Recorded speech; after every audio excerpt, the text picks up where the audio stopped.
We have breaking news just into CNN. Several people have been shot, including a National Guardsman just a few blocks from the White House. D.C. Metro Police said that they are on the scene. They're asking folks in the area to avoid going there. We're now joined by CNN senior law enforcement analyst Andrew McCabe, a former FBI deputy director. Andy, we are just learning from our producer that the scene has been secured. This is 17th and I, 1 block from the White House. There is a suspect currently in custody. Obviously, we have very limited details, just that several people were hurt. At least one member of the U.S. National Guard has been shot. Can you give us a sense of how an investigation like this begins, essentially? We have a suspect in custody, but now is when some of the real work begins.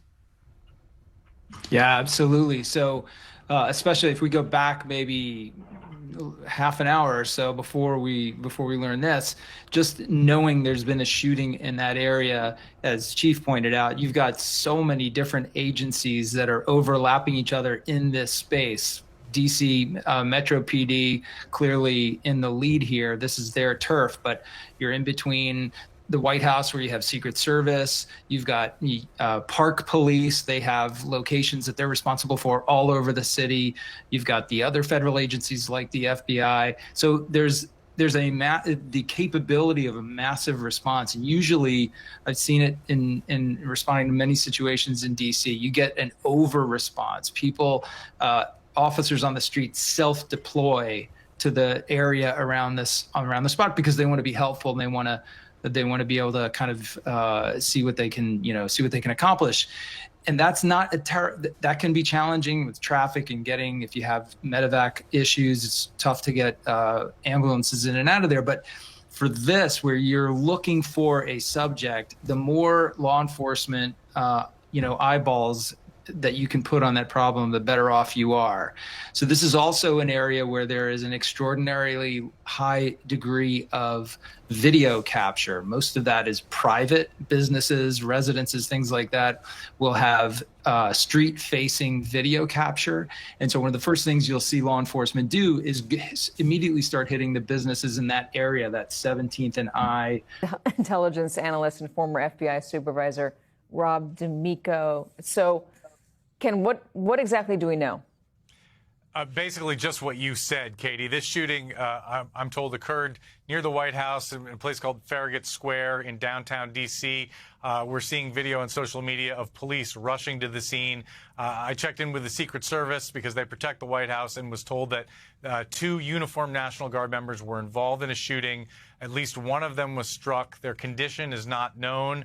The nature of the incident was not known by this person. It's being handled by the D.C. police, not the Secret Service, because they've decided there's no nexus to the White House, no threat to the White House.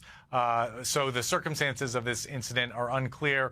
Remember, of course, that uniformed National Guard are regularly patrolling the streets of Washington, having been deployed there by President Trump. That's subject to a legal fight. Actually, 5 days ago, a judge ordered the Trump administration to halt that deployment. That's still being litigated. But again, so all we know is that 2 uniformed National Guard members involved in a shooting. One was struck. The condition of that person is unknown at this time. Yeah, so the AP is reporting that 2 National Guard members were struck, the 2 that were involved. Again, that differs a little bit from our reporting. We'll see if that gets updated.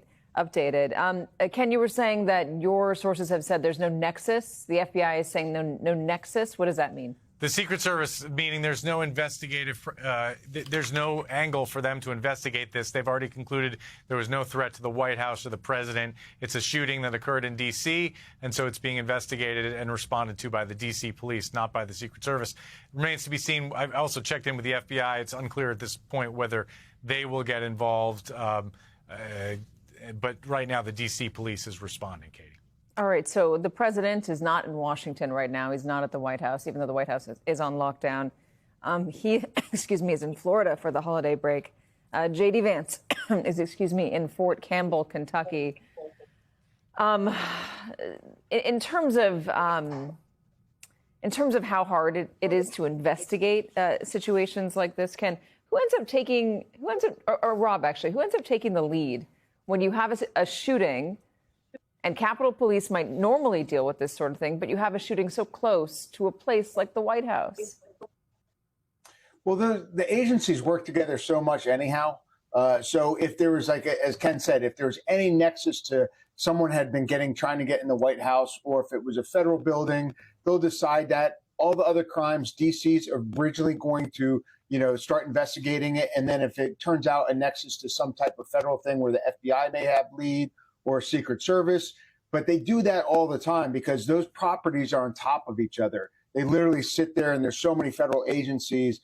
But when the crimes happen, and the fact that it's National Guard, they're going to have to start looking into what are the rules of engagement. Did the National Guard members see a violent crime happen, and then they try to interdict with it, and then that's what led to the shooting or something? So the DC police will do that. The National Guard will be involved, obviously, because it's their personnel. And then the other federal agents will sit there and wait to see if there's something that brings it into their chain of investigations, if it was on a property, or if somehow it turns out that it was someone doing something against something protected by the Secret Service. So they do that all the time because they just lay on top of each other as it is.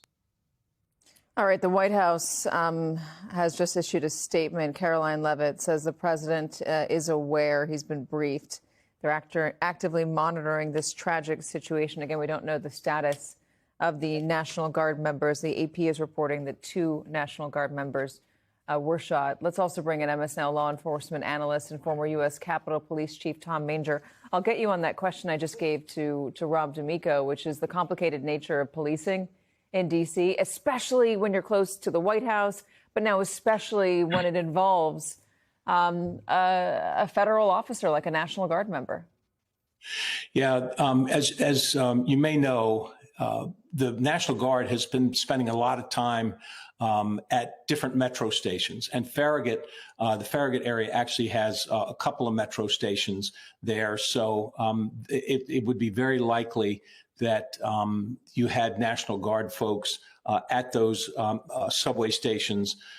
And so if something were to, happen there, they would be right there on the scene. I know that I frequently take the metro in and around DC, and at almost every station downtown, when you come up out of the station, there are 2 or 3 or 4 National Guardsmen standing around that area. And when you get, the closer you get to the White House, the more agencies that you have, that whether it's the Federal Protection Service, Uniformed Secret Service, Metropolitan Police Department, you have the Metro Transit Police also have jurisdiction at all the metro stations. So you could have a half a dozen agencies in any given area, especially in the downtown area. For those of us who don't live in D.C. and maybe are not familiar with the metro system there, why are National Guard members at all these stops? That was just one of the places, I think, that when the president deployed the additional resources to Washington, D.C., I know that the National Guard checked in with Chief Smith from the Metropolitan Police Department, said, where do you need us? Where can we be of assistance? And just having a higher profile of folks in and around the metro stations was something that they thought would add value. The metro system in Washington, D.C. is like any other metro system in a subway system in any big city in this country. I think we need to make something very clear. This is obviously awful, tragic, especially for those people directly harmed, their loved ones. I send my thoughts and prayers. I know you do as well. Right? And we send our shared commitment to end gun violence in the United States, because it's an endemic issue that has been partisanized and politicized so much, but it affects everybody. It is important to note, though, that the right is trying to make this a political issue right now. This is not the people I'm going to quote and reference starting it. They're responding. And what you see instantly from Trump and from his cronies is this proves why we needed the National Guard in D.C. in the first place, right? We needed to send them there. It's obviously carnage over there, so we need to send them in, and this just proves our need for them. But the reality is they shouldn't have been there. A judge just a few days ago ruled that the deployment was illegal. Now, they were still there because it takes time to remove people, and Trump was he made it clear he was going to appeal. So the judge basically said, I'll give you a couple weeks because of your appeal. But as of right now, the ruling is that they were not legally supposed to be there. And now that's not me blaming, and I'm not even, I am referencing what a lot of people are talking about on social media, saying, if anything, the blame in a philosophical sense belongs to Donald Trump. Obviously, the main blame goes to the awful person that did this. We don't know a lot about them. I'm sure we'll learn more. But the reality is that the National Guard should not have been there. They should not have been in Washington, D.C., and a judge said so. Right? Donald Trump broke the law sending them there, and in essence, put those people at risk for a service that was unlawful in the first place. Now, those individual guards people and the people that serve with them did nothing wrong. Nothing wrong at all. We should make that crystal clear. Nonetheless, Donald created a situation where he wants to politicize this. Republicans are politicizing this. And it's important to realize that if politics comes in here, it was Donald Trump that used the National Guard illegally, and then this happened.